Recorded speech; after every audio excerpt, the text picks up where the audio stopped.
Hello, everybody, and welcome to the Topic Show. It is February 1st, 2022, and I've got some great stories for you. In tech, regulators have shut down Zuckerberg's new cryptocurrency Diem. In science, SpaceX's Falcon 9 has launched finally, and in politics, universal health care bill in California fails to pass. And in the caboose, we have finance. Nasdaq has had its worst month since 2008. But Wall Street is recovering. All right, now let's get started.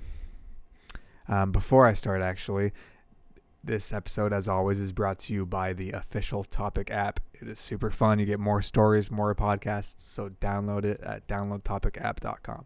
Also, we are a daily news show, so please feel free to subscribe and like, and I will continue to make content. I appreciate it. Now let's get started. Zuckerberg's dream of launching a cryptocurrency gone, stomped by regulators, by the state.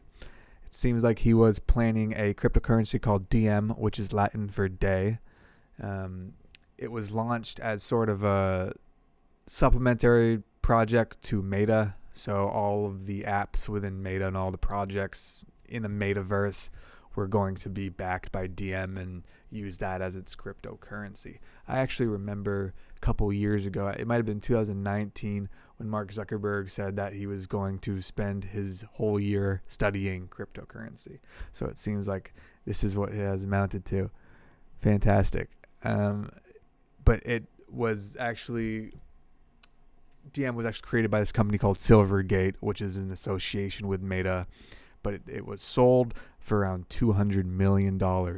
Now, the difference between this coin and most others was that it was a stable coin, which means that it is pegged to the US dollar. It's backed, instead of being mined and backed by the blockchain, it is backed by the US dollar. This is probably where a lot of coins are going to be headed. Barron's, the journal, recently reported that the White House is planning to direct federal agencies to regulate cryptocurrencies as a matter of national security. Now, I remember people talking about this a few years ago when Bitcoin was trying to get some more traction, that the state would get involved in more so. So the article goes on.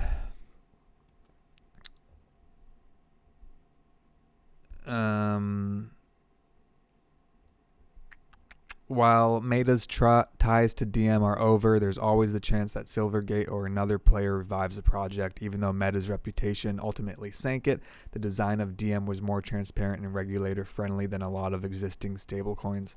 But with nearly all of Libra founding team gone from Meta, the odds of Diem ever re-emerging with the same level of backing it once had feel slim. So Libra was the organization that made Diem. People started to drop out, it says, months after the group had been announced. People were immediately fearful that the controversial tech giant would become more powerful by Libra. So let's continue. Let's move on. That's pretty interesting. And now in science, we have SpaceX. Pretty normal story from SpaceX. I know after the past few weeks they've been delayed over and over again about this launch, but finally they have made the launch and they have successfully returned to Port Canaveral and landed. So all these launches take place in Port Canaveral, for NASA, Blue Origin, which is Jeff Bezos's spacefaring company. Elon Musk, SpaceX, is in Port Canaveral. The area code is actually 321, as in 321 blast off. I believe it has something to do with the reason they're all there is because it's something to do with space. I don't know.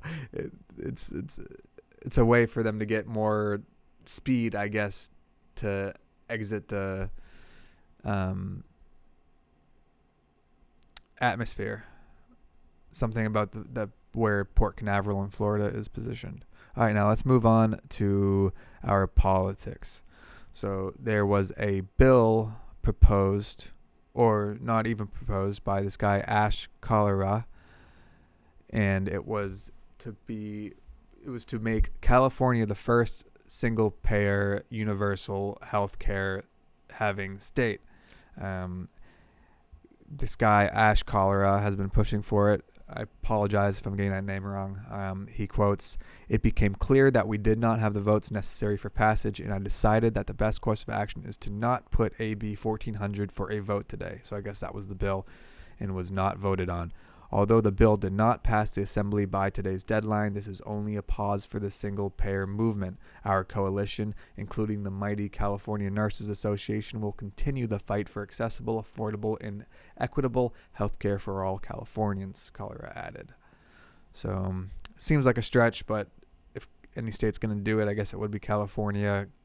The governor, Gavin Newsom, commented on it. Even he had stated, California is poised to be, if this proposal is supported, the first state in the country to achieve universal access to health coverage, Newsom said. We said we're going to do it. We said it would take a few years. We're committed to doing it. Great. The article says that currently over 3 million Californians are uninsured, representing nearly 10% of the state's population. Under Newsom's proposal, roughly 700,000 uninsured people would be covered. All right, that is from thehill.com. Now let's move on. Reuters has reported that Nasdaq narrowly misses worst January ever as Wall Street gains.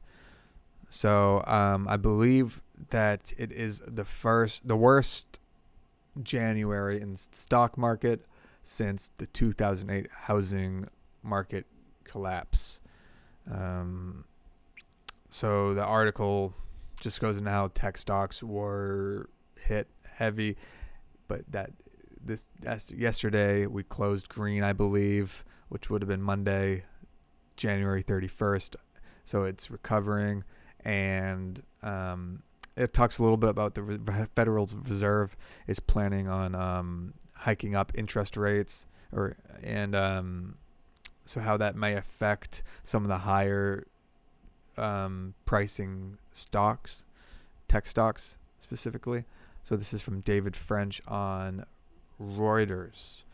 Very good. Let's look at the Nasdaq price right now, actually. So there we go. That's a Nasdaq trading at 179. So yeah, it did take a fall past few weeks pretty significantly. They had a little bit more information down here at the bottom. The Dow Jones Industrial Average rose 406 points, or 1.17% to 35,131. Boeing Company rose 5.1%. Citrix Systems Incorporated fell 3.4%. Volumes on U.S. exchanges was 12.67 billion shares, compared with the 12.37 billion average for the full session over the last 20 trading days. The S&P 500 posted 8 new 52 weeks highs and no new lows. The Nasdaq composite recorded 30 new highs and 45 new lows. So great. Once again, people, please feel free to download the app. I implore you to do it. It's a lot of fun. More podcasts, more stories. You can even get involved. Super fun. Please subscribe, get involved. Thank you guys so much. I appreciate it.